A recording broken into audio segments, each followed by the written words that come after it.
এই ড্রোনটা সার্ভিসিংয়ের জন্য ঢাকা থেকে আমার কাছে পাঠিয়েছে।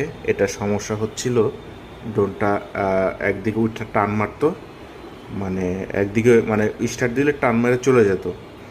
আর হচ্ছে রিমোট দিয়ে ক্যামেরাটা মুভিং হয় না, এই দেখেন মুভিং হচ্ছে, ঠিক আছে। হ্যাঁ, এই দেখেন এটা নিচের দিকে, আমি একটু ভালো করে দেখাই। এই হচ্ছে সমস্যাটার সমাধান হয়েছে। এবার যে উড়ানোর যে বিষয়টা, এটাও দেখাই দিই। আমাদের এখানে সকল প্রকার ড্রোন আমরা সার্ভিসিং করি, সকল প্রকার ড্রোন আমাদের কাছে পাওয়া যায়।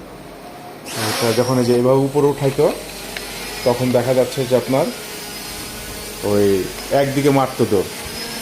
আল্লাহর রহমতে ড্রোনের সমস্যার সমাধান করে ফেলছি, ঠিক আছে। ওকে।